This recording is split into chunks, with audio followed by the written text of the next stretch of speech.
nosso que estás no céu, santificado seja o vosso nome. Venha a nós o vosso reino, seja feita a vossa vontade, assim na terra como no céu, assim na terra como no céu. O pão nosso de cada dia dai-nos hoje, ó Senhor.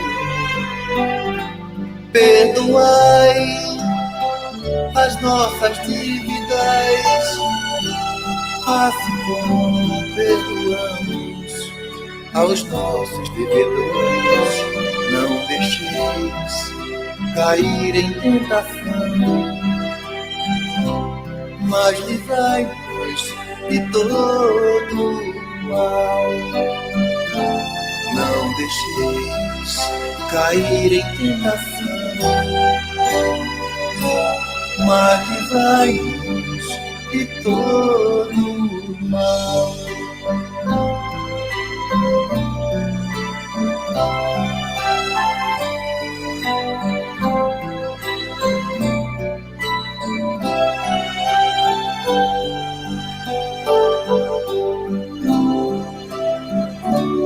Pai nosso que estás no céu, santificado seja o vosso nome. Venha a nós o vosso reino, seja feita a vossa vontade, assim na terra como no céu, assim na terra como no céu. O pão nosso de cada dia dai-nos hoje, ó Senhor. Perdoai as nossas dívidas, assim como perdoamos aos nossos devedores. Não deixeis cair em tentação, mas livrai-nos de todo mal. Não deixeis cair em tentação, mas livrai-nos de todo mal.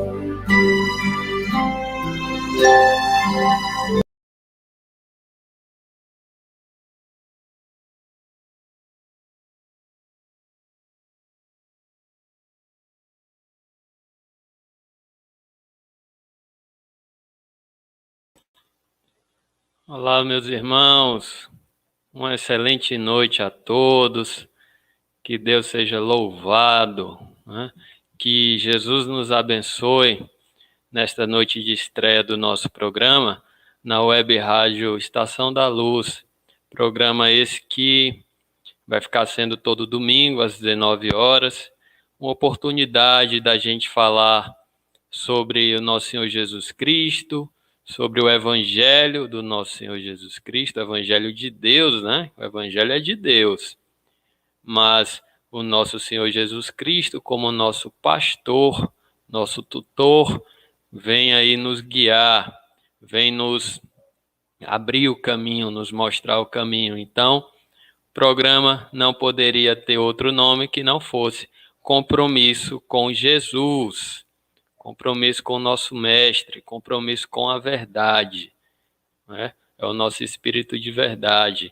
Então, a ideia do programa que está começando hoje é a gente transmitir, a gente estudar a mensagem que o nosso Cristo veio nos deixar, sem deturpações, a mensagem verdadeira de edificação do reino de Deus. E nós vamos falar muito sobre isso, sobre a edificação do reino de Deus. O quanto que esse conceito de edificação foi deturpado ao longo dos séculos, né? E a proposta nossa, a proposta do Espiritismo e a nossa proposta também é a gente reaver a verdade, né? Reaver os ensinamentos verdadeiros do Mestre. Então, nós não poderíamos deixar de iniciar o programa, né? Esse programa de estreia, falando da obra regenerativa, porque foi isso que o nosso Senhor veio nos trazer, né? Veio nos trazer a obra regenerativa, a regeneração da humanidade.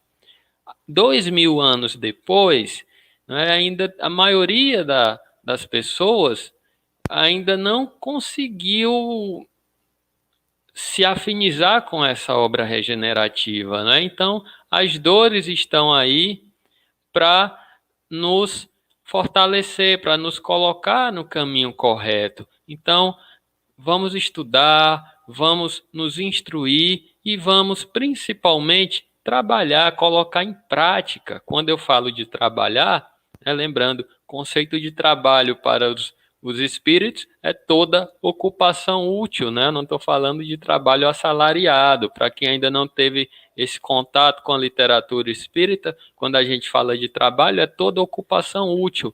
É o estudo, é a caridade, né? Você colocar em prática tudo aquilo que você está aprendendo. Então, eu agradeço a todos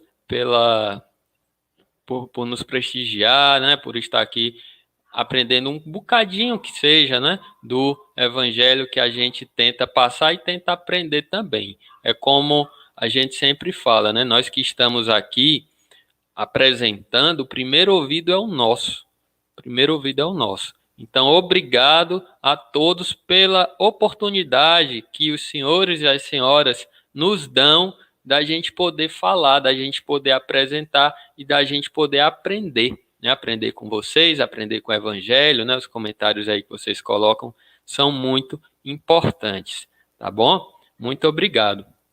E, gente, enquanto nossos convidados estão chegando, o nosso tema especificamente hoje é uma mensagem de Emmanuel, está lá no livro Fonte Viva, a mensagem 37, chama Na Obra Regenerativa. É o título da mensagem, muito sugestiva, na verdade.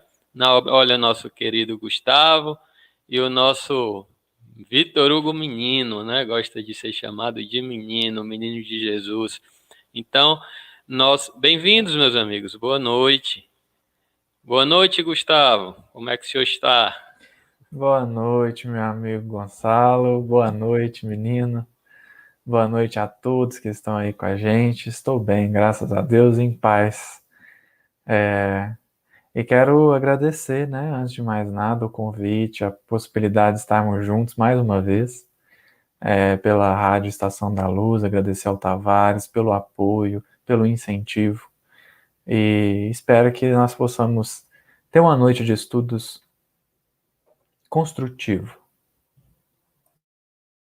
Que assim seja, meu amigo. Boa noite, menino. Seja bem-vindo. Boa noite, Gonçalo. Boa noite, Gustavo. Boa noite, pessoal de casa. Como o Gustavo disse, é uma alegria a gente estar aqui. Vamos estudar, vamos obrar. Isso mesmo, vamos estudar. Vamos lá, vamos ao trabalho. Então, meus irmãos, nós vamos ler. Eu vou ler aqui um trechinho do Evangelho segundo o Espiritismo, que tem bastante a ver com o nosso tema de hoje. Como eu estava falando, o tema é a mensagem 37 do Fonte Viva, né? A mensagem do nosso amado Emmanuel, nosso benfeitor espiritual maravilhoso, dispensa comentários. A mensagem chama Na Obra Regenerativa, bastante sugestiva aí para os dias que nós estamos vivendo, né?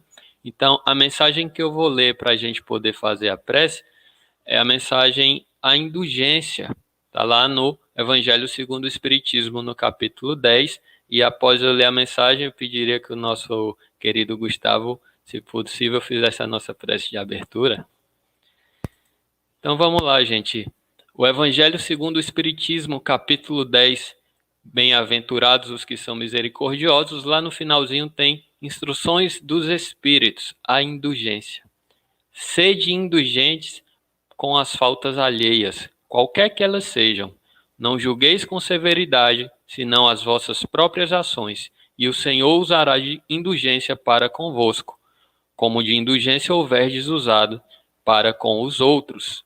Sustentai os fortes, animai-os à perseverança, fortalecei os fracos, mostrando-lhes a bondade de Deus, que leva em conta com o menor arrependimento. Mostrai a todos o anjo da penitência estendendo suas brancas asas sobre as faltas dos humanos e velando-as, assim, aos olhares daqueles que não podem tolerar o que é impuro. Compreendei, todos, a misericórdia infinita do vosso Pai, e não esqueçais nunca de lhes dizer, pelo pensamento, mas sobretudo pelos atos: perdoai as nossas ofensas, como perdoamos aos que nos hão ofendido. Compreendei bem o valor destas sublimes palavras, nas quais não somente a letra é admirável, mas principalmente o ensino que ela veste. Que é o que pedis ao Senhor quando implorais para vós o seu perdão? Será unicamente o ouvido das vossas ofensas? Ouvido que vos deixaria no nada, porquanto se Deus limitasse a esquecer as vossas faltas, ele não puniria, é exato, mas tampouco recompensaria.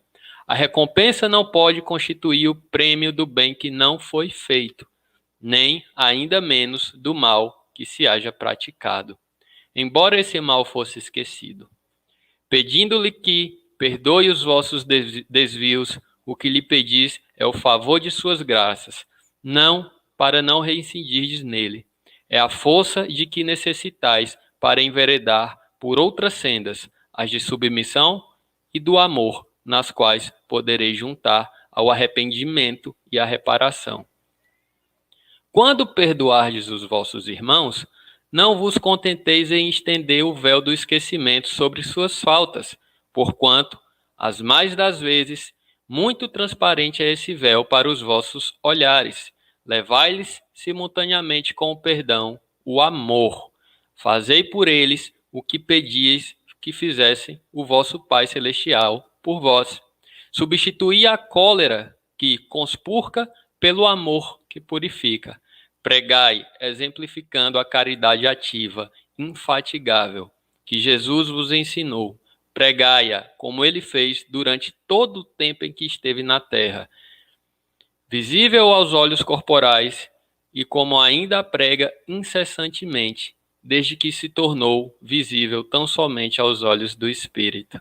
Segui esse modelo divino, caminhai em suas pegadas, elas vos conduzirão ao refúgio onde encontrareis o repouso após a luta. Como ele, carregai todos vós as vossas cruzes e subi penosamente, mas com coragem, o vosso Calvário, em cujo cimo está a glorificação. Mensagem do Espírito João, bispo de Bordeaux, 1862.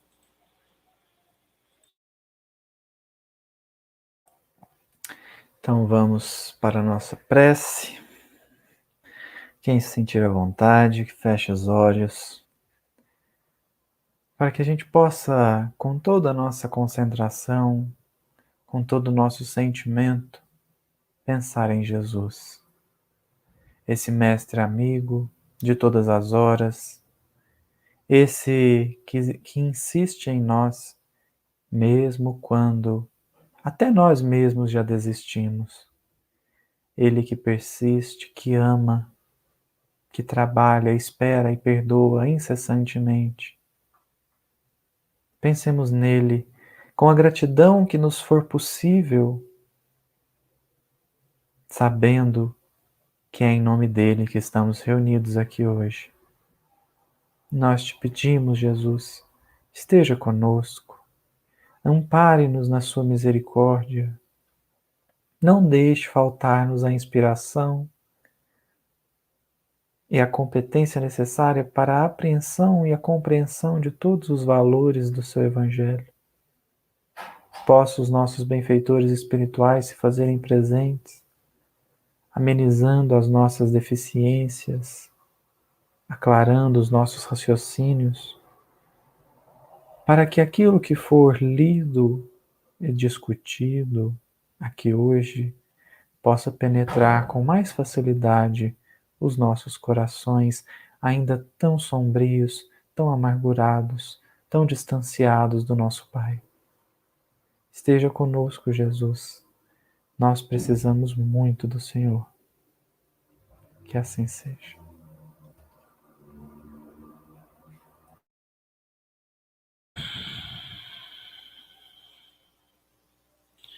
Maravilha, meus irmãos. Maravilha. Então, vamos lá para a nossa mensagem do nosso amado Emmanuel, nosso benfeitor, na obra regenerativa. Essa mensagem, ela começa com a carta de Paulo aos Gálatas, tá?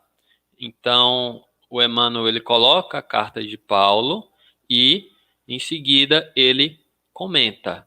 Então, nós vamos ler a carta, primeiramente, comentar um pouquinho, e aí a gente dá entrada na mensagem propriamente dita do nosso amado Emmanuel. A carta é o seguinte: irmãos, se algum homem chegar a ser surpreendido em alguma ofensa, vós, que sois espirituais, orientai-o com o espírito de mansidão, velando por vós mesmos, para que não sejais igualmente tentados.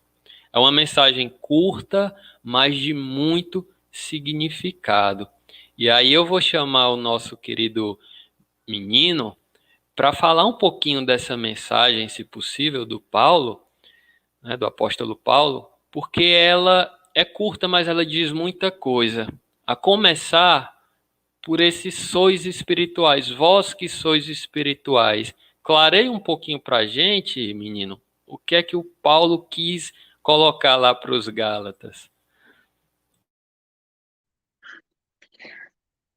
Vamos lá, né? Vamos começar o nosso estudo.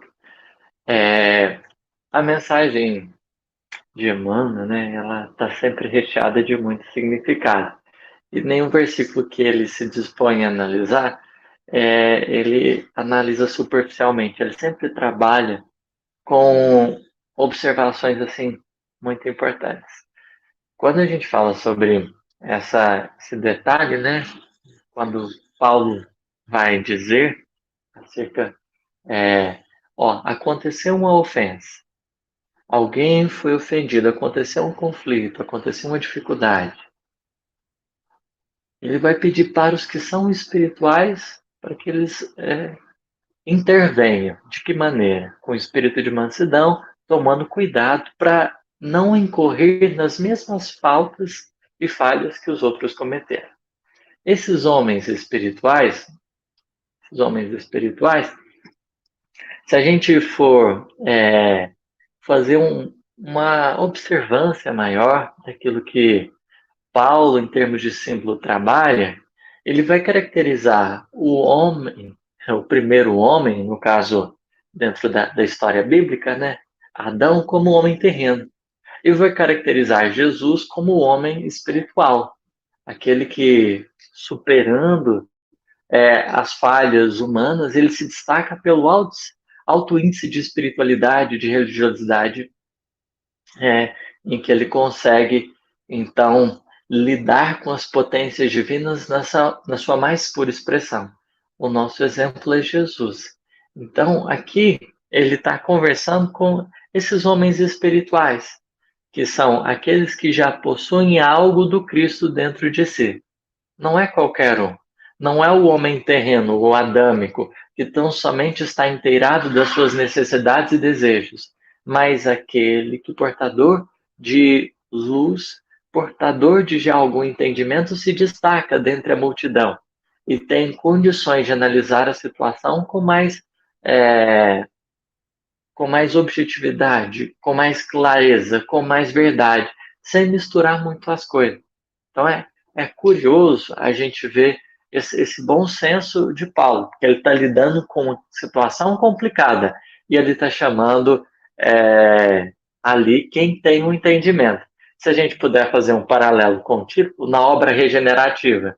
Imaginemos num acidente, alguém que tem o seu corpo lesado. Ele vai passar por um processo regenerador, onde as funções até então comprometidas pelo acidente, elas vão ser retomadas.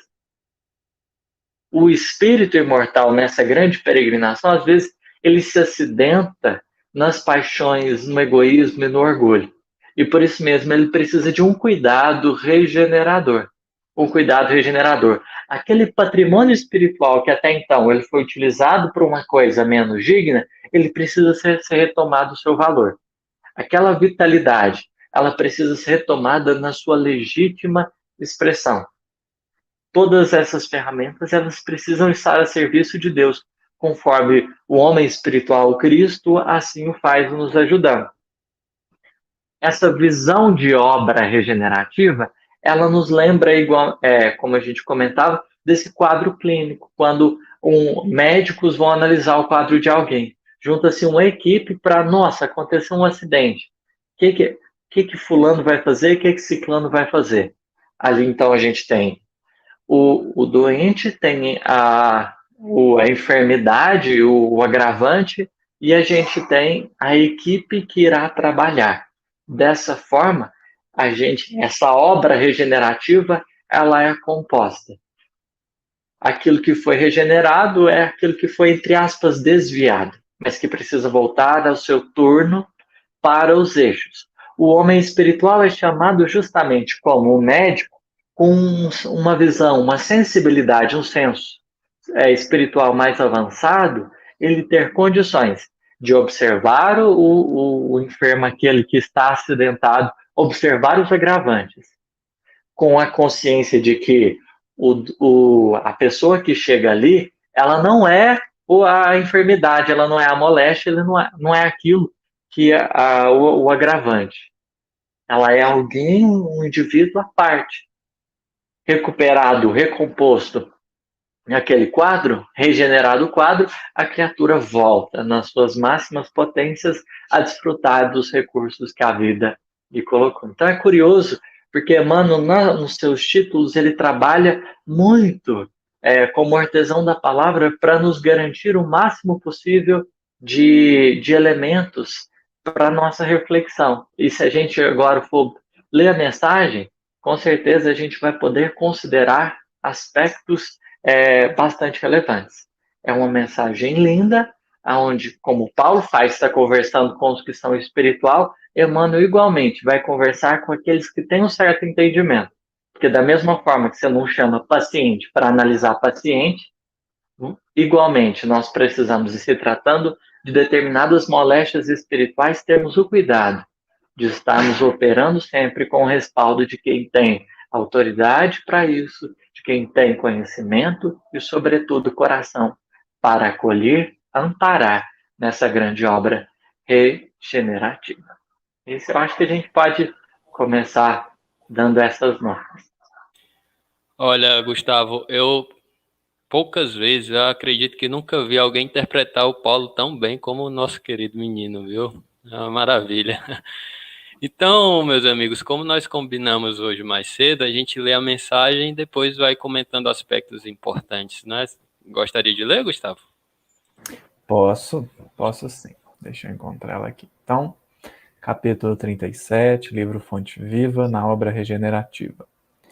Irmãos, se algum homem chegar a ser surpreendido em alguma ofensa, vós que sois espirituais, orientai-o com espírito de mansidão, velando por vós mesmos, para que não sejais igualmente tentados. Gálatas, capítulo 6, versículo 1. E Emmanuel comenta: se tentamos orientar o irmão perdido nos cipoais do erro com aguilhões de cólera, nada mais fazemos que lhe despertar a ira contra nós mesmos. Se lhe impusermos golpes, revidará com outros tantos. Se lhe destacamos as falhas, poderá salientar os nossos gestos menos felizes.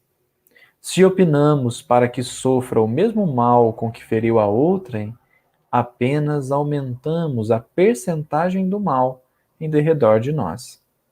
Se lhe aplaudimos a conduta errônea, aprovamos o crime. Se permanecemos indiferentes, sustentamos a perturbação. Mas, se tratarmos o erro do semelhante, como quem cogita, de afastar a enfermidade de um amigo doente, estamos, na realidade, concretizando a obra regenerativa. Nas horas difíceis, em que vemos um companheiro despenhar-se nas sombras interiores, não olvidemos que, para auxiliá-lo, é tão desaconselhável a condenação quanto o elogio. Se não é justo atirar petróleo às chamas, com o propósito de apagar a fogueira, ninguém cura chagas com a projeção de perfume. Sejamos humanos antes de tudo. Abeiremo-nos do companheiro infeliz com os valores da compreensão e da fraternidade.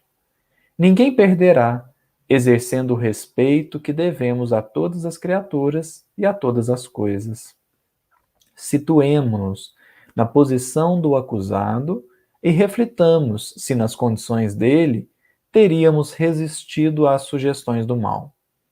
Relacionemos as nossas vantagens e os prejuízos do próximo, com imparcialidade e boa intenção. Toda vez que assim procedermos, o quadro se modifica nos mínimos aspectos. De outro modo, será sempre fácil zurzir e condenar, para cairmos, com certeza, nos mesmos delitos, quando formos, por nossa vez, visitados pela tentação. Que maravilha de mensagem. E altamente aplicável aos nossos dias, não é?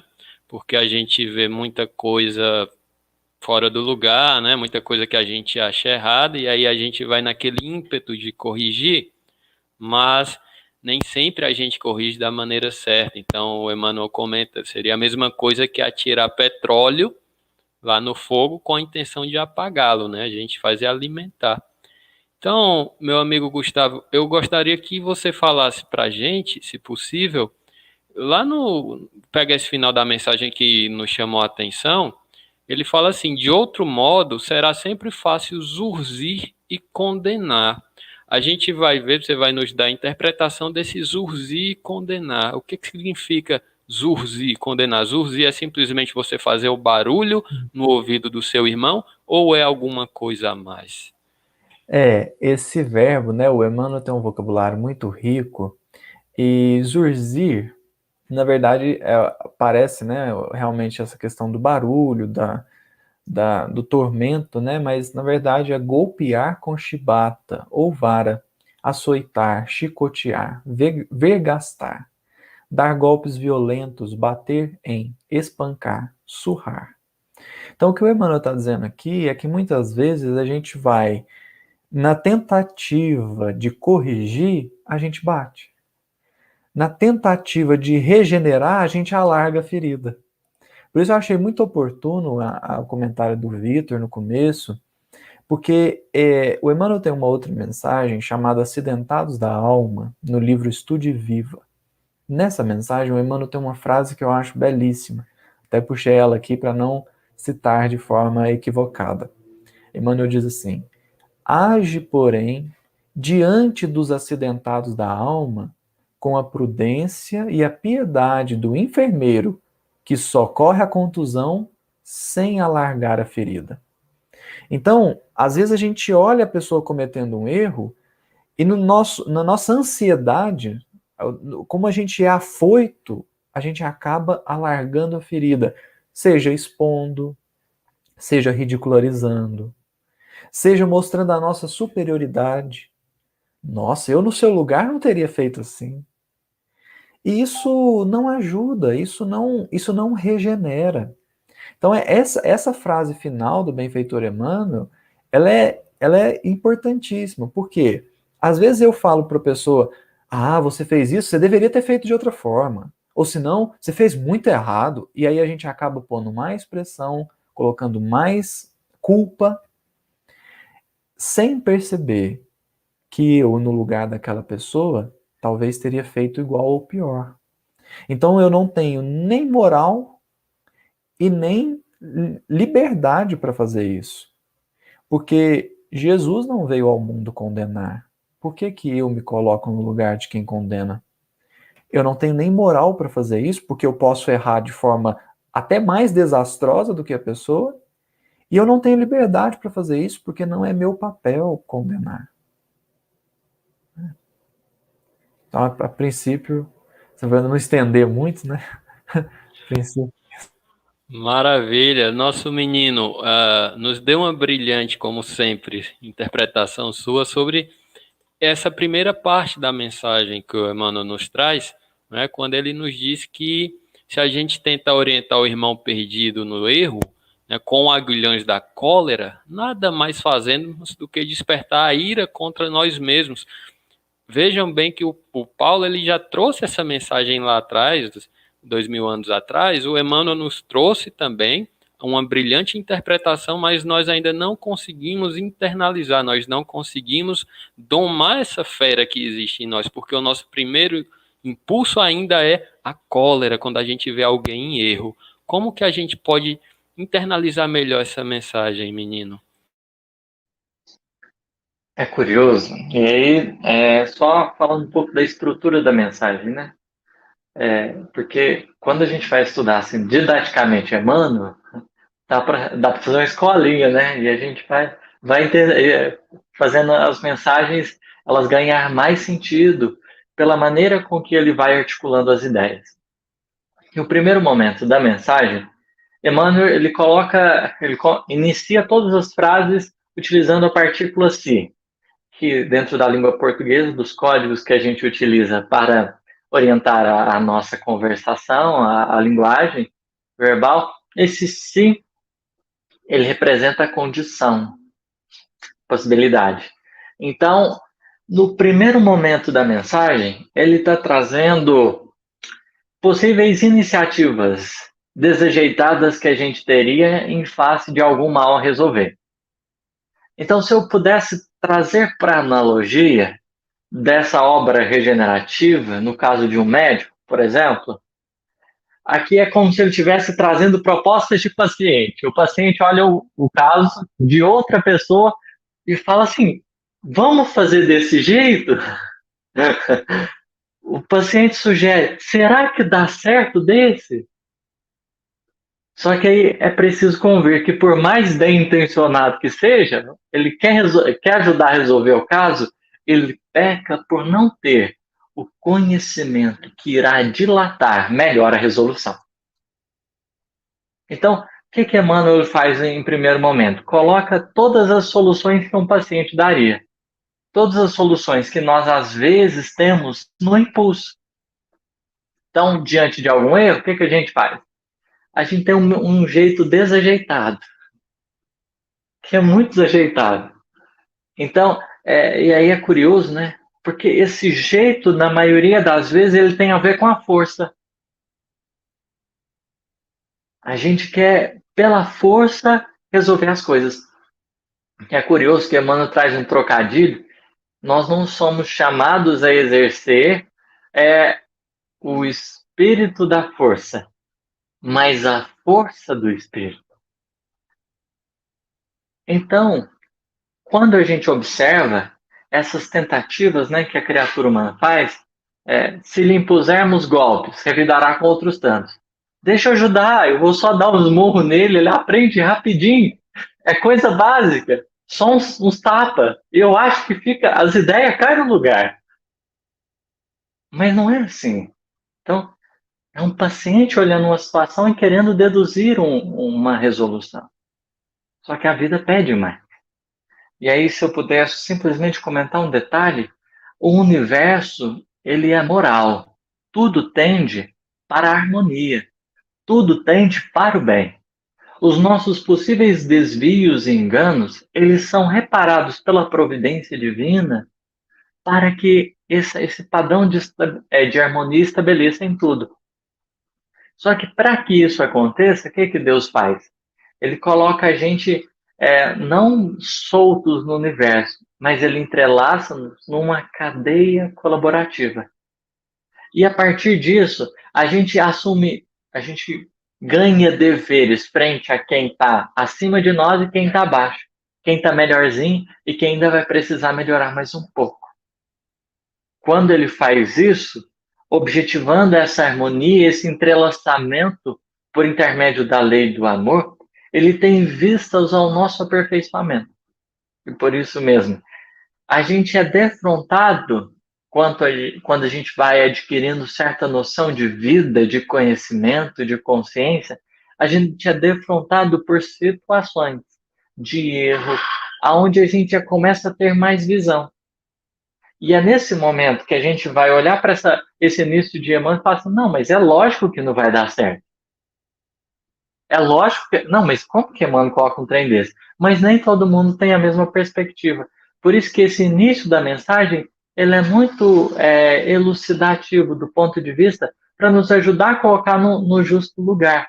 Quem não tinha essa concepção vai ter a condição de refletir um pouco mais, para que aí a gente possa entrar justamente na segunda parte da mensagem, que é onde ele vai falar dessa obra regenerativa, agora sob o ponto de vista médico.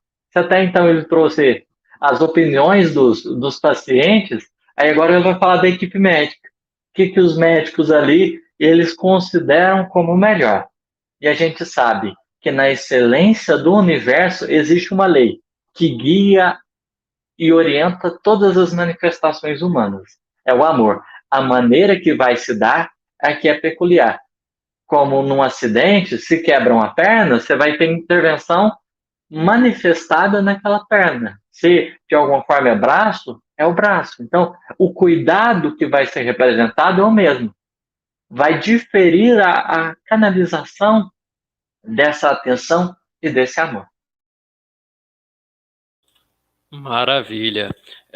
Então, nessa primeira parte da mensagem, nós compreendemos como nós não devemos agir, né? Quando a gente vê um irmão em erro e tudo mais. Então, a gente não deve agir dessa forma, julgando, condenando. Ora, o espírito mais puro que já pisou aqui na face da terra não julgou, nunca nos condenou. Não é? Por que que nós faríamos isso? Quem somos nós, né? E aí o Emmanuel, a partir de agora, ele vai começar a dizer o que que a gente deve fazer, para onde que a gente deve ir. E a primeira coisa que ele nos faz é dizer que a gente não pode ficar em cima do muro. Ele diz, ele não diz assim, olha, não julgue, pronto, fique quieto. Não, não é isso. Ele vai dizer, se você ficar quieto, vendo o mal que o seu semelhante está cometendo, você também vai errar. E eu queria que o nosso amigo Gustavo falasse um pouquinho disso. Esse é um ponto relevante, e tem tudo a ver com o versículo, né? Porque, assim, a carta aos Gálatas é uma carta até engraçada, assim, pelo menos para quem está lendo, né? Eu não sei para quem para quem estava recebendo ou para quem estava, no caso do Paulo, escrevendo, mas para nós que estamos lendo, ela às vezes ela tem um tom engraçado. Por quê? Na carta aos Gálatas, o Paulo envia essa carta porque ele vai até a região dos Gálatas. Essa região, nós não vamos entrar aqui em detalhe, porque há duas possibilidades, enfim. Mas ele vai até essa região, funda a igreja e dá tudo certo. É uma coisa assim impressionante. É beleza, funciona que é uma beleza. E aí ele vai embora, porque é o que ele fazia. Ele ia, fundava, plantava, né? Ele plantava, entregava para alguém regar e estava tudo certo. E prosseguia na viagem. Mas dali um tempo chegou uma notícia para ele que os Gálatas estavam misturando a essência do cristianismo com alguns rituais judaicos. E aí o Paulo escreve essa carta. E por que eu digo que ela é engraçada? Porque assim, o Paulo geralmente faz cumprimentos grandes, né? Então ele cumprimenta as pessoas, deseja graça, paz, é uma coisa assim melosa. E geralmente ele gasta ali uns 10, 15 versículos só para cumprimentar. Nessa ele fala assim, eu sou o Paulo, eu quero saber o que está acontecendo. Ele ele não gasta 3 versículos para cumprimentar o povo e já começa a chamar a atenção. E aí, ao longo da carta, ele vai apontando, fala, olha, tem isso, tem esse problema, ele vai falando. Aí chega a falar, inclusive, do Pedro, né? Quem leu Paulo e Estevão aí, capítulo 5 da segunda parte, aquele momento em que Paulo chama Pedro em público para questionar sobre essa deturpação na essência, porque o Paulo, ele só briga quando deturpa a essência. A forma ele não importa, mas o fundo é significativo. Aí ele chama o Pedro e tal, e ele narra isso nessa carta. Só que na mesma carta em que aparentemente Paulo é rigoroso, é assim, grosso, mal educado, nessa mesma carta ele diz assim: já não sou eu mais quem vive, mas o Cristo que vive em mim. É curioso, né? Porque aqui ele tá, parece, assim, se você ler até a metade do capítulo 2, você acha que o Paulo tá batendo, você acha que o Paulo tá agredindo. Mas aí ele começa, porque ele sabia, né, que a letra mata e o espírito vivifica, então ele tinha que dar tom para aquilo. E aí esse versículo que o Emmanuel selecionou, ele é muito importante para a gente entender o tom do Paulo. Porque se você ficar só no texto, parece que ele está sendo agressivo. Então o Emmanuel seleciona o versículo 1, né, do capítulo 6, e o Paulo fala assim, olha, orienta com o espírito de mansidão. Mas tem que orientar. Porque às vezes, a pretexto de ser caridoso, a gente se cala. A gente evita a orientação. Às vezes a pessoa está buscando, né? A pessoa está ansiando a orientação, e aí com medo de ferir princípios da pessoa, com medo de, não, mas a pessoa ela é tão sensível. Então a gente tem que ter o bom senso. Por isso que a primeira parte que o Vitor comentou, ela é muito importante. Porque às vezes a gente vai falar assim, mas como é que eu vou orientar com mansidão? Porque a gente só vê dois extremos, ou eu bato ou eu me calo. Mas aí o Emmanuel começa a chamar a atenção para a gente para a força do exemplo, para a força da vivência, para a força do cuidado. Por isso ele tem uma frase que eu gosto muito no Justiça Divina, que ele diz assim, no mundo moral não há resistência que se imponha indefinidamente à força do exemplo. Não tem como. Então, às vezes, orientar com o espírito de mansidão é orientar com empatia. É orientar sabendo com quem você está lidando. Porque às vezes a gente tem a imagem que Emmanuel coloca, né?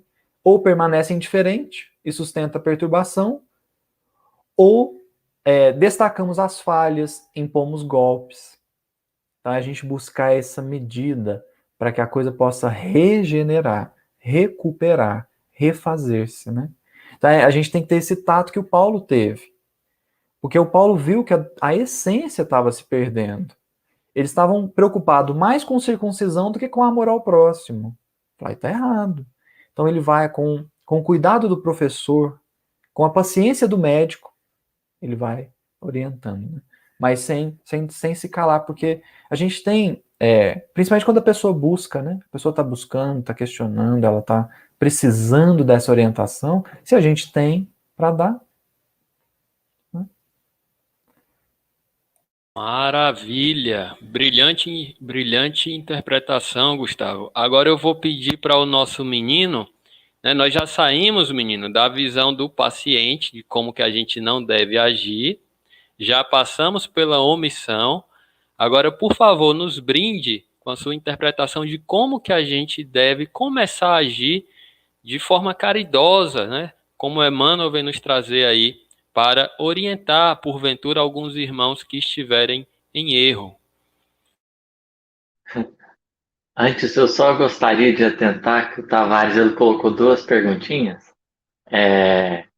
no chat. Se quiser, eu posso ler aqui, só para a gente contemplar o público com todo o nosso carinho e atenção. Maravilha, vamos lá. O Bruno Balbino Cascavel, Ceará, ele pergunta: a regeneração da visão espírita passa mais por compreensão, diálogo e anuência do que por dedo indicador em escarnecer?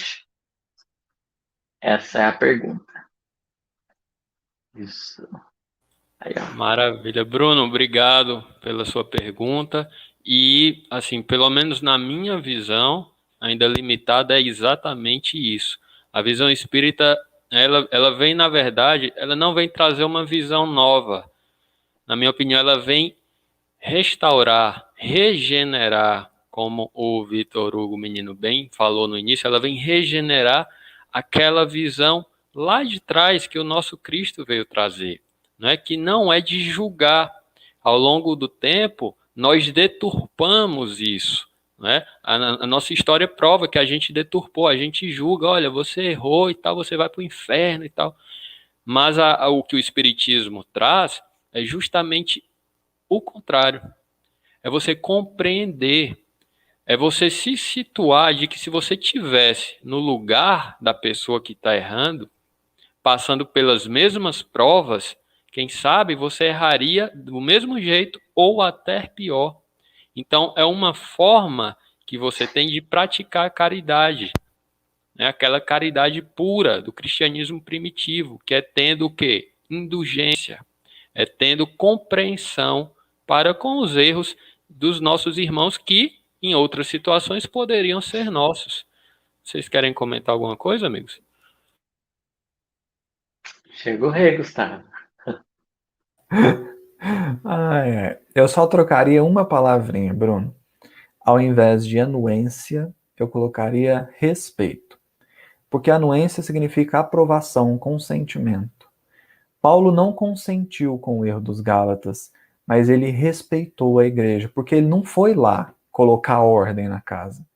Ele mandou uma carta, ele mandou uma orientação. Esse, às vezes, é onde a gente perde a medida, né? Por isso que essa mensagem do demônio é tão importante.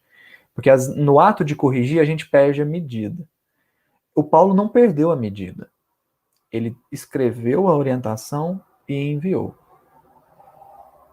Então, às vezes a gente quer impor e a gente quer corrigir o outro à base da força, à base da violência, que é o que o menino estava comentando. E não é assim, né? Mas mesmo assim, vendo a pessoa, principalmente, eu falo muito quando a pessoa busca, né? A pessoa pergunta, a pessoa quer saber, eu estou fazendo assim, o que você acha? Olha, eu não acho nada, mas tem o evangelho aqui, que ele é incrível. Vamos ver o que o evangelho fala? Então a gente busca orientação nas fontes seguras, né? Mas eu só trocaria essa palavrinha, então. Ao invés da anuência, eu diria o respeito. É a compreensão, o diálogo e o respeito. Aí, creio que estaremos numa ideia bastante acertada também, como Gonçalo pôs. Maravilha. E a segunda pergunta da nossa querida Rosália Cruz, lá de Natal, no Rio Grande do Norte. Ela pergunta o seguinte: Emmanuel, assim como Paulo, mergulhou no profundo do Evangelho para trazer muitas das vezes quadros esquecidos ou falsamente interpretados de maneira geral por todos nós? Então, menino, foi isso mesmo? Ele veio trazer de volta ou ele veio aplicar coisas novas? Ou os dois? Olha, assim, longe da minha pretensão querer responder essa pergunta, porque eu teria que estar falando pelo Paulo e pelo Emmanuel. Aí eu estaria me complicando, eu estaria me complicando. Mas assim, eu olhando de fora, não como quem está de dentro, a intenção é o pensamento íntimo. Não tem como eu avaliar na sua profundidade. Seria assim uma falta de caridade da minha parte dizer qualquer coisa com autoridade nesse sentido. Mas eu diria, conforme está no livro dos Espíritos, que todos os mensageiros celestiais eles têm um objetivo. Qual que é?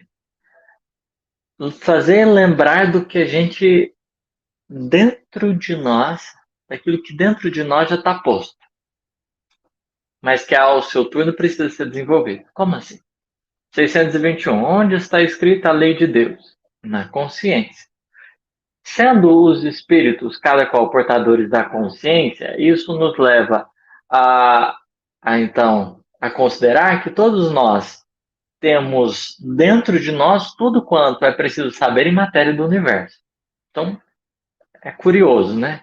Deus fez uma criação e a partir dela própria, ele estabeleceu diretrizes que lhe são conhecidas, passíveis de ser conhecidas.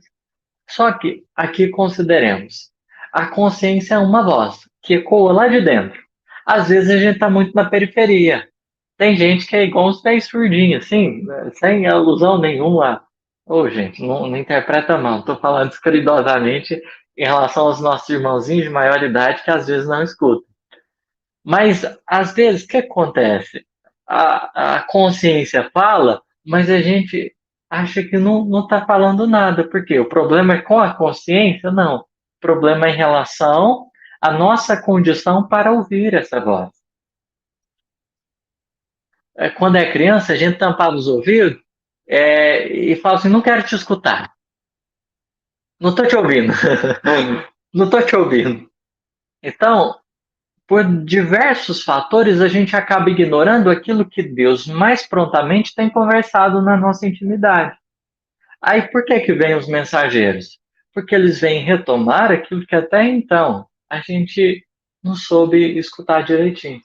Então, se a gente estava muito na periferia, muito conectado com o mundo, aí o que Deus faz? Se você não quer voltar um pouquinho para dentro, não tem problema, filho. Vou te ajudar. Aí ele vai e coloca alguém falando de fora. Aí alguém começa a falar de fora, a gente começa a se afastar e a gente começa a voltar para dentro.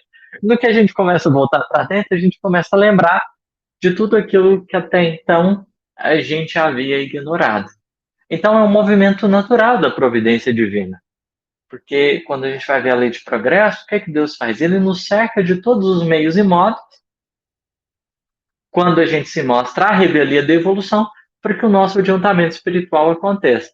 Mas a gente se mantendo assim, não quero. Então você vai para cá. Se correr, não, pera. Se ficar, o bicho. Se correr, o bicho pega, e se ficar, o bicho come. É mais ou menos esse ditado aí. O trem é feio. Então, a gente é cercado por essa lei. Quando a gente menos percebe, opa, a gente está reconhecendo até então os enganos. Há espíritos que se prontificam a isso. Creio que Emmanuel, assim, eu acho que Emmanuel, muito mais por questão do coração, de necessidade da alma, ele fez esse trabalho de evangelho. Porque ele não nos ajudou na permanência do Cristo na Terra, ele veio nos ajudar para a permanência do Cristo no nosso coração. Então, assim, a direção do trabalho fala muito prontamente daquilo que o Espírito viveu na intimidade. Pode ter para nós um sentido. Mas Paulo, por exemplo, divulgar o Evangelho à altura do campeonato não era nobreza de missão, vamos dizer assim, mas era simplesmente estendendo as bênçãos e as graças que ele recebeu. Porque aí a gente já vai ver aquela criatura que você conhece devedora dos outros, de devedora de algo fazer. Então eu acho que esses espíritos mais se enquadram no quadro de alguém que precisa realizar e que, querendo ou não, acabam retomando o sentido por buscarem tanto esse sentido, naturalmente, do que alguém fala, nossa, eu preciso corrigir vocês. Acho que o menino caiu, né? Mas ele volta daqui a pouco. Então, enquanto o menino volta, Gustavo... Só uma coisinha, Gonçalo, antes da gente sair da pergunta da Rosália. Rosália, eu recomendaria fortemente a leitura do prefácio do Caminho, Verdade e Vida. Porque o Caminho, Verdade e Vida é o primeiro livro que o Emmanuel faz esse trabalho interpretativo, né? E lá ele explica os propósitos. Qual que são os propósitos deles, de forma bem sutil, vai bem de encontro ao que o Vitor estava falando, mas eu acho que vai ser uma boa leitura. Pode continuar, Vitor. Não, Jesus falou que já tá bom. Por isso que ele caiu. Agora tá sendo assim. Já falou muito, meu filho. Dá espaço. Eu me divirto com o menino, é uma figura. Gente, Gustavo, para a gente já entrar na parte final da mensagem do Emmanuel, como que a gente agiria para realmente praticar a caridade, para a gente tentar ajudar da maneira correta, segundo o que o Emmanuel nos traz na mensagem? Qual seria a maneira correta da gente ajudar uma pessoa, da gente praticar essa caridade. Tem uma frase aqui que eu acho que é muito bonita. E cada vez que eu penso mais nela, ela me traz coisas novas ao coração. Emmanuel diz assim: sejamos humanos antes de tudo. Não é assim, não é uma coisa extraordinária, sabe? Seja humano. Às vezes a gente quer ser anjo, não virou nem humano ainda. Não virou nem aquela. Não deu atenção nem aos próprios sentimentos, né? Então, há uma mensagem no Evangelho segundo o Espiritismo, acho que o Vitor vai me ajudar, é o dever, se não me engano. É no dever, aí é Lázaro, né? Lázaro escreve assim: Deus criou todos os homens iguais para a dor, a fim de que ninguém alegue ignorância dos seus efeitos. Então, a dor que vai em mim vai no outro. A dor que vai no outro vai em mim. É uma questão de ter atenção, de se atentar a esse sentimento, de olhar para esse sentimento. Falar, presta atenção no que você está sentindo. Presta atenção no que você sentiria. E eu acho muito interessante porque, assim, frequentemente a gente passa por situações muito parecidas, todos nós. Partindo do princípio de que nós estamos mais ou menos no mesmo nível evolutivo, uns mais adiantados, outros menos, mas em média nós estamos ali próximos de um mesmo nível evolutivo, a gente passa pelas mesmas dores, a gente passa pelos mesmos desafios. Então não vai ser difícil, quando a gente fizer esse olhar para dentro, de eu encontrar alguma situação, não é hipotética, não, é uma situação que eu já vivi, é algo que eu já experienciei. E aí você olha e fala assim, eu não tenho nem como criticar ele, porque eu já vivi algo tão parecido, ou eu já vivi algo idêntico, eu já estive no lugar dele, né? E por mais que você fale assim, não, mas essa está muito fora do meu contexto, então não julga, porque não há condições para julgar. Você está muito fora do meu contexto, aí é que eu não tenho condições mesmo, né? Então o que eu acho que o Emmanuel está nos orientando aqui é, olha, se ponha no lugar do outro. Se coloque no lugar do outro. Porque isso é o voltar para si, percebendo o que a dor me causa, o que a dor me causa, ela está causando no outro. Ele pode ser mais orgulhoso, ele pode ser mais vaidoso, ou ele pode ser mais sensível, mas é aquilo que está dentro do meu coração. Não vai ser difícil entender o outro. Então, ao invés de condenar, de julgar, de às vezes chicotear, né, zurzir, agravar a ferida, a gente faz um momento de empatia, de olhar para a dor do outro e falar assim, não, eu já tive uma dor parecida. E aí a gente percebe que o melhor é agir com a prudência do enfermeiro, que ampara a contusão sem alargar a ferida. Eu achei muito pertinente, muito interessante, Gustavo, a sua fala, principalmente na parte em que você nos coloca que nós não somos nem humanos ainda direito e já queremos ser anjos, né? Nós queremos julgar o irmão, nós queremos a paz, mas promovemos a guerra, né? E isso já vem desde as escrituras sagradas, em que nós temos vários exemplos, Davi, Salomão, né? O próprio Elias, que teve a missão de vir para anunciar a chegada do Cristo, mas em algum momento se perdeu ali, decapitou centenas de sacerdotes. Então nós temos muito ainda este misto de luz e sombras dentro da gente. Uma hora a gente erra, outra hora a gente acerta.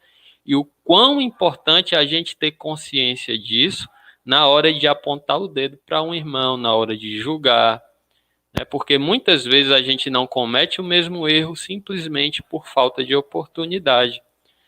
E eu gostaria que o menino falasse um pouco aí das considerações finais acerca dessa mensagem maravilhosa que nos puxa a orelha, mas também nos mostra o caminho.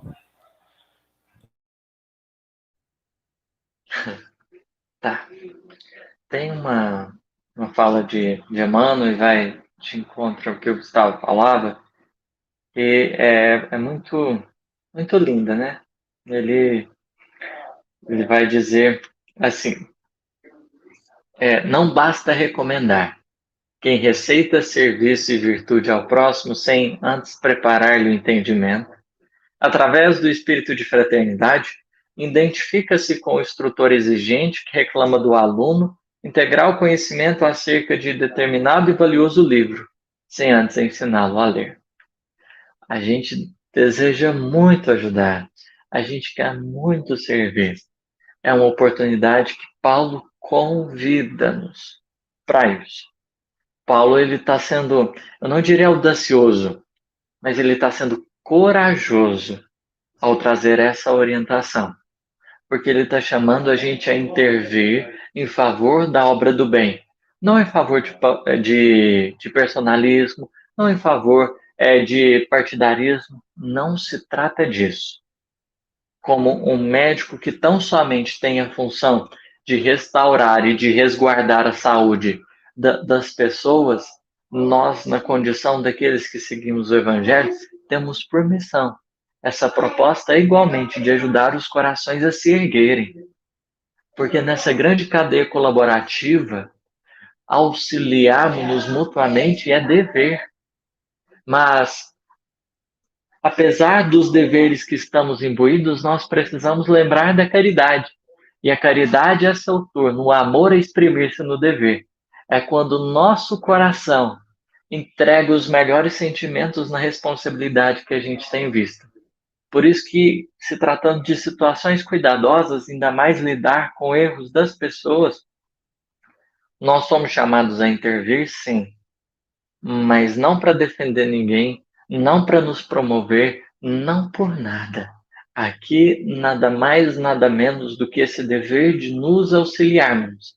E não somente o dever, mas a partir do momento que a gente está consciente de quem está diante de nós, a gente precisa acionar igualmente dentro de nós a caridade, que é esse amor transbordando, que vai nos unir, que vai nos conectar. E é nesse espírito de serviço, embasado na fraternidade, que nós obteremos a autoridade, não como quem nem sequer ensinou a ler, e está pedindo o outro para falar de conhecimentos de livros, mas como quem, com sensibilidade, como Jesus fazia, ele erguia as pessoas.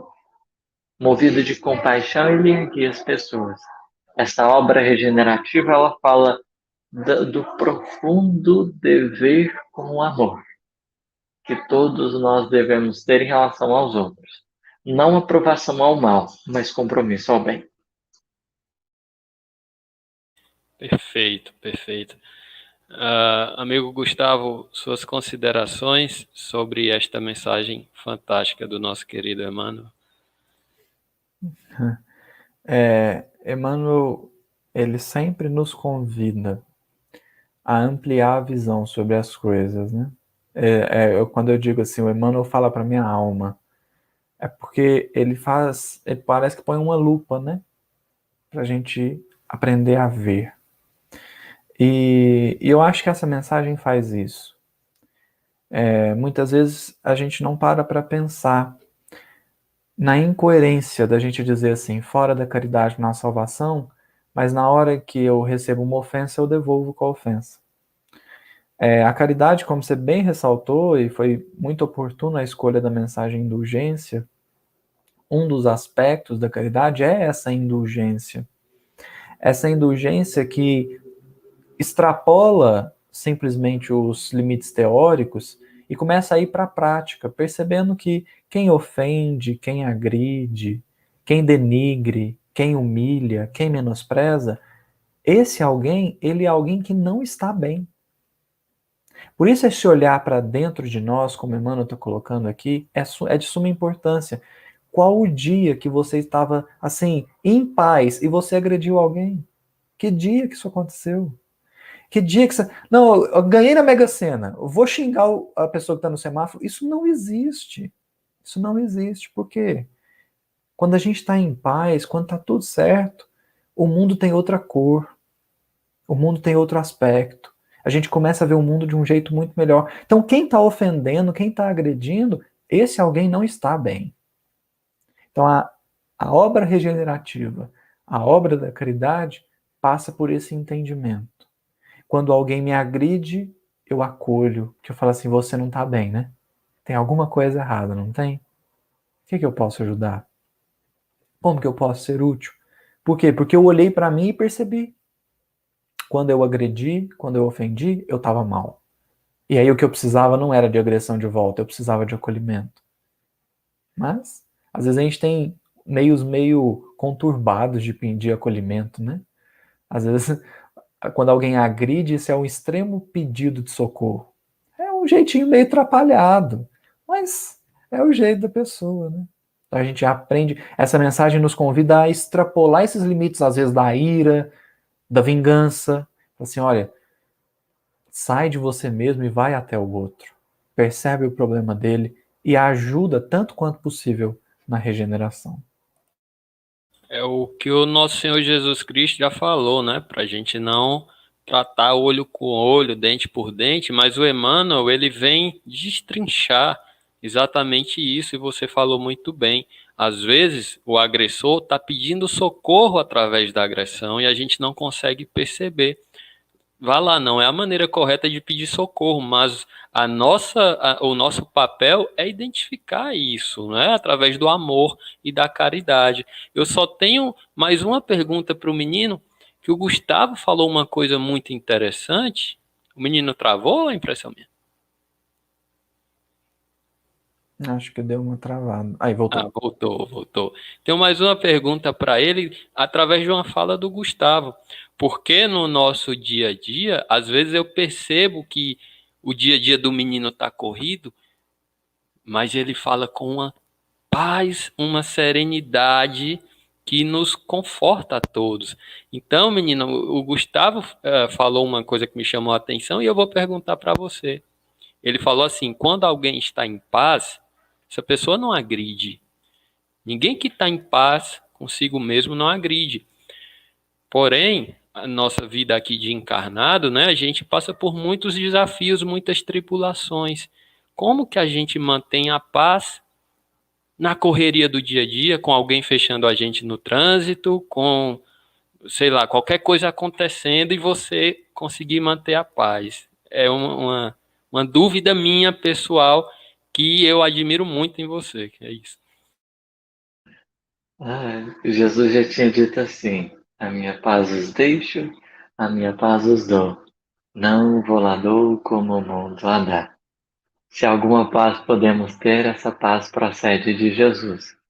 Só que às vezes a gente quer manter uma paz que a gente nunca encontrou. E aí não tem jeito. Então é preciso desacelerar. O nosso mundo interior às vezes está muito conturbado. O coraçãozinho está gritando. Somente depois de harmonizar de dentro. É preciso. Somente depois de harmonizar de dentro é que a gente tem condições de manter até extrapolar para fora. Ninguém consegue. Ninguém consegue manter uma paz que nunca encontrou. Então, eu diria que é. Eu não sei, né? Você está falando, mas eu vou acreditar nas suas palavras. Mas se alguma coisa nossos corações podem transmitir, eu direciono a Jesus toda e qualquer possibilidade que seja, porque Ele é a matriz da paz. Então, acerenar o coraçãozinho, encontrar com a própria intimidade e calar aquelas feridas que estão gritando. Que às vezes quando a gente fica assim meio hipersensível no trânsito é porque a gente só está extrapolando alguma coisa que está machucada dentro de nós. Quando a gente revida, a gente só está levando o entulho que de alguma forma se encontra dentro de nós. Quando a gente vai pacificando, e aí eu recomendo muito a mensagem na meditação de Emmanuel. O encontro com o Mestre ele se faz precioso, e é a partir dele que a gente começa a edificar a paz. E a partir daí, ter o trabalho de manter a paz, levando onde quer que a gente esteja. Que maravilha. É assim, gente. Quando eu falo com o Gustavo, quando eu falo com o menino, eu bebo tudo que eu posso da água que eles jorram, porque são maravilhosos, são maravilhosos. Então, gente, nós queríamos agradecer desde já a presença de todos que compareceram, que ouviram, que nos ajudaram, porque, como eu falei no início, vocês estão nos ajudando, porque a gente fala, mas o primeiro ouvido é o nosso. Então, vocês estão nos ajudando a gente também se edificar e edificar os nossos irmãos que estão ouvindo. Agradecemos aí a todos que mandaram mensagem, todos que estão assistindo e que irão assistir no futuro esta live que vai ficar gravada. E para finalizar, né, Gustavo, eu não poderia deixar de pedir quem vai fazer a prece, né? O nosso menino que faz uma prece, olha aí embaixo aí, ó. Maravilhosa, maravilhosa. Menino, nos brinde. Vamos lá. Às vezes, Jesus, quando a gente está cansadinho, a nossa prece, ela vem em tom mais de súplica do que qualquer coisa. Eu gostaria de pedir ao Senhor, ao teu coração justo e magnânimo, que nesse momento, se possível, o Senhor pudesse estar mais pertinho das nossas almas. A gente está tentando caminhar até o Senhor. De vez em quando a gente dá uns passinhos, às vezes para um pouquinho, mas estamos tentando. Se o Senhor puder, enxerga os nossos esforços. A gente ainda é muito pequeno, mas estamos sedentos daquilo que o Senhor tem a nos ofertar. Sabemos, Jesus, que o Senhor não para de trabalhar e que na face de toda a terra tem cuidado de toda a humanidade. Obrigado por nos conceder um lar, por nos dar uma família. Talvez não sejam os corações que a gente mais gostaria, mas são aqueles que nesse momento mais podem nos ensinar. Obrigado, Senhor, pelo alimento que o Senhor tem nos ofertado a cada dia. Talvez não seja o que a gente mais pretendesse comer, mas é aquilo que tem nos ajudado a manter esse corpinho para a missão, a jornada a que estamos incumbidos. Agradecemos por todos os utensílios e os recursos materiais que nos chegam. Por vezes não é a condição que a gente mais gostaria, mas é aquilo que a gente pode ter para manter as nossas necessidades atendidas. Necessidades essas essenciais para a nossa encarnação. Sim, Senhor.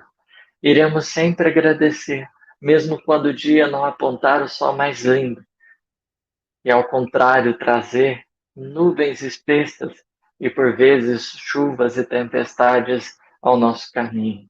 Iremos agradecer mesmo quando não encontrarmos uma graminha para caminharmos com mais maciez e tranquilidade. Iremos mesmo assim agradecer quando porventura tivermos diante de nós uma pedrinha ou por vezes espinhos. Sim, iremos agradecer. A gratidão, por vezes, não modificará o quadro em que vivemos, mas possibilitará acalmar os nossos espíritos tão afoitos e, por vezes, tão necessitados de calma e de proteção. Obrigado, Jesus, por não desistir da gente, por estar com os nossos corações. Na medida do possível, a gente possa ir crescendo, nos tornando mais dignos pela vossa misericórdia, para estarmos mais perto do teu coração, estarmos na sua companhia, compartilharmos dos teus sentimentos. Que Ele esteja abençoando a todo mundo e a esse programa que está começando. Que assim seja. Olha, não é uma prece, é um louvor isso. Gente, gostaria de novo de agradecer a vocês, tá? Gustavo, o menino, muito obrigado pela amizade, muito obrigado pela disponibilidade. Semana que vem, no domingo, estaremos aqui na Estação da Luz com o nosso amigo Hudson Gonçalves, de Juazeiro do Norte, um amigo meu do peito mesmo, e nós falaremos sobre o tema o ser consciente na regeneração, também desafiador e bastante pertinente para os nossos dias. Tá aí o ser consciente e a regeneração. Tá? Próximo domingo, 19 horas.